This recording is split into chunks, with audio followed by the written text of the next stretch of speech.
Hey yo, thanks for tuning in to Celeb Sauce. It's the backup channel backing Celeb up and bringing you all the breaking news. This week, Beyonce announced her highly anticipated Renaissance World Tour, and her fans are scrambling to get their hands on tickets, which are selling for astronomical prices. For example, if you want to see Bey up close from the first row, you would have to pay almost $9,000 per ticket at Ticketmaster.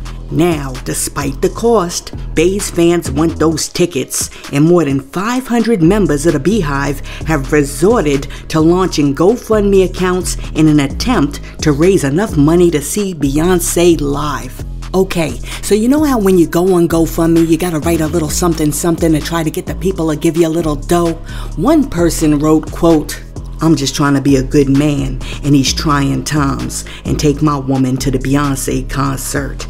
End quote. Listen, my good man, you better take your girlfriend to Applebee's and get that 2-for-1 platter and play the Renaissance album on the way there and the way back home, because you cannot afford to go to the Beyonce concert. How are you going to try to get people to pay $18,000 for your date? That's crazy. And while we're speaking about crazy, another person came through and set up a GoFundMe that said, quote, "Help me afford Beyonce tickets. Yes, it's that serious. This is the only life experience I care about living before I die. I will get those front row tickets either way, but this way is safer than selling my kidney on the black market. Anyways, if you care about my well-being and helping to make my only dream come true, then please donate even $1. Thank you." End quote. Oh my goodness, I really hope that this dude right here is playing, because if he's not, he really needs to go to church instead of sitting in a car playing church girl talking about, "It must be the cash 'cause it ain't your face." Hey yo, on to the next story.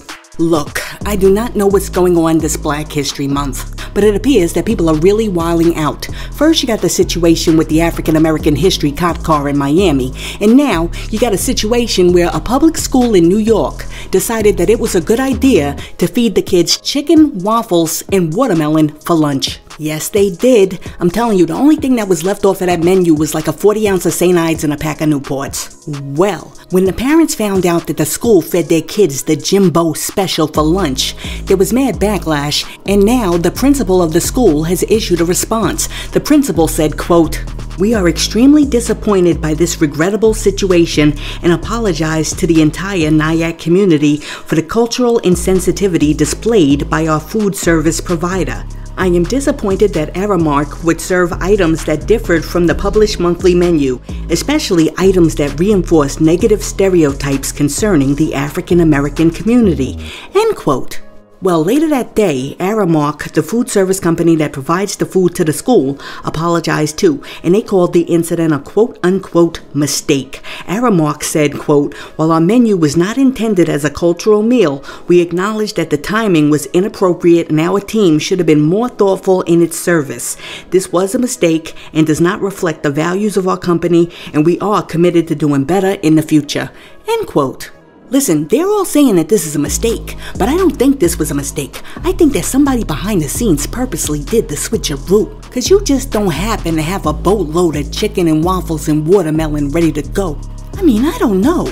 Do you think this was an honest mistake, or do you think that this was done on purpose? Let me know what you think in the comments. Now check it out. Recently, the Associated Press asked a whole bunch of industry experts why they feel like R&B is getting more and more explicit. They wanted to know, how did we go from Jodeci's Forever My Lady to Tank's Whenever We F? And how did we go from Boys to Men saying I'll make love to you to Chris Brown saying I'll F you back to sleep? I mean, in the 90s, it was almost blasphemy to curse on a song, and now almost every song on Billboard's Top 25 is explicit. Well, in response to the question, Colby Tyner, Senior Vice President of Programming at Radio 1 and Reach Media, which operates the largest urban radio network in the United States, essentially said there used to be a clear separation of church and state, but now R&B singers are out here acting like rappers. Tyner also said, quote, "It used to be that television and radio was where you got your content, and if it was television and radio, it was censored because of the FCC. Well, you got YouTube, you got all these streaming services, and you got social media. So we are in the authentic era. We, the radio industry, are the last sort of bastions of, we can't do that because we're controlled by the government regulations." End quote. Listen, I used to like it back in the day when you could put on an R&B song and you could ease your way into the lovemaking. I mean, you remember that Smooth Groove commercial when like the dude with the waves had his album and then the other dude tried to take it and he was like, nah, bruh, you got to get your own. See, that's the type of R&B that I like, because a lot of this new R&B is just a little too aggressive for me. I mean, I'm not a prude, so I don't mind you talking about the wham bam thank you ma'am on the record, but I mean, do it with a little bit of taste. Y'all gotta remember that there are kids out there who are listening to the radio too, and they're hearing all of these explicit freaky deaky songs. And I know there's somebody out there who's like, I like them explicit R&B songs, and I don't mind if my kids listen to it too. Yeah, that's why your 4-year-old has a 3-year-old, and 2 more on the way. Just playing around. Listen, let me know what you think. Do you prefer the new, more explicit R&B music, or do you prefer how it used to be back in the day? Let me know in the comments. And while you're leaving your comment, be sure to like and subscribe to the channel if you're feeling any part of the content. Now, check it out. The other day, Royce da 5'9" went on the internet and he gave Tyler, the Creator, his props. He said that he believes that Tyler is one of the best rappers to ever do it. Royce also shared a photo of the moment where he gave Tyler his props in person, and under the photo he wrote, quote, me telling at Felicia the GOAT he officially one of the greatest, in my humble opinion, end quote. Well, after Royce da 5'9" dropped that comment and that photo on Instagram, people came through and they had some comments of their own. One person wrote, quote, his talent is insane. Love me some Tyler. Another person came through and wrote, quote, he's fun, but one of the greatest? Bruh, you just say ish nowadays, end quote. Then, to top it off, another person came through and they wrote, quote, Nickel, did you say in Godspeed, so many men shopping in the women's section there ain't no ladies left? If you think ninjas that go both ways, has a woman's name and alter ego, paints their fingernails and dresses just as feminine as a woman does, is one of the greatest, then you are just as lost as he is, my G, end quote.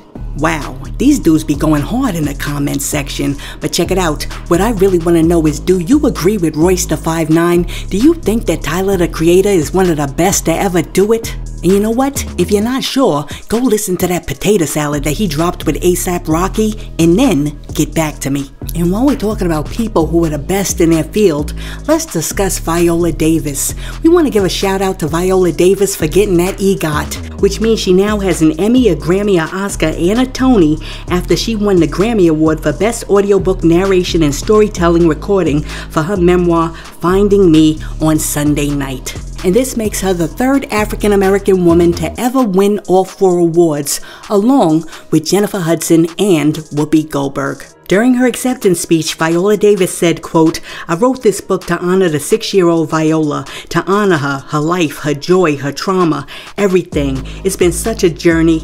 I just got the EGOT, end quote. I gotta tell you, I'm very happy that Viola Davis got the EGOT, because that woman be acting her behind off, and she deserves every award that she gets. Now check it out, Viola Davis isn't the only person who's excelling in more than one field, because as you know, there's a whole bunch of old school rappers who jump back in the game and now they're excelling in the field of podcasting. So check it out. The other day, your man Nore went on the Joe Budden podcast, and when Nore was asked whether he felt that the podcasting money was better than the rap money, Nore said that the podcasting money was an easier source of income. He also offered his thoughts about the rappers who tried to start podcasts around the same time that him and Joe Budden did, but aren't having as much success transitioning their careers. Nore said, quote, you know what's crazy? I'm looking at these rappers trying shows now, rappers from our era, and they're so failing. They're doing sports shows, they're doing comedy shows, they're talking about, yo, I'm up, I'm doing this just for fun. No, you're not. You can't take the blueprint and hire different contractors.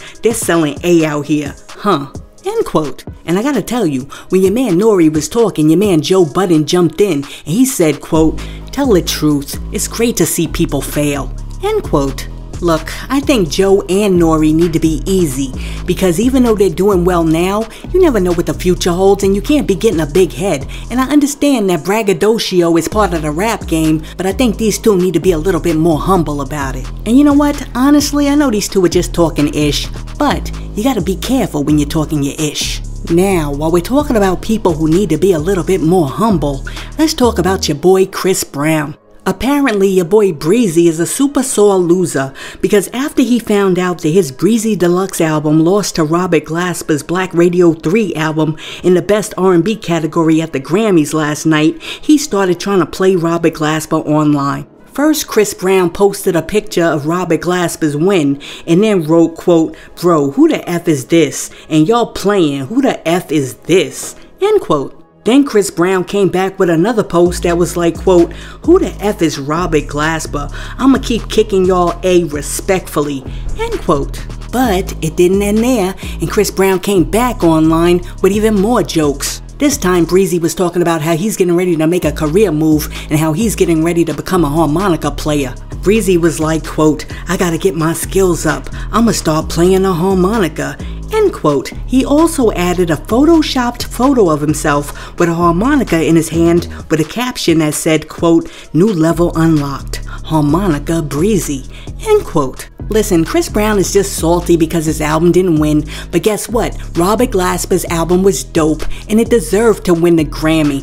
Listen, shout out to all the people like Beyonce, Kendrick Lamar, and everybody else who won a Grammy last night, and shout out to the Grammys for not giving Chris Brown a Grammy.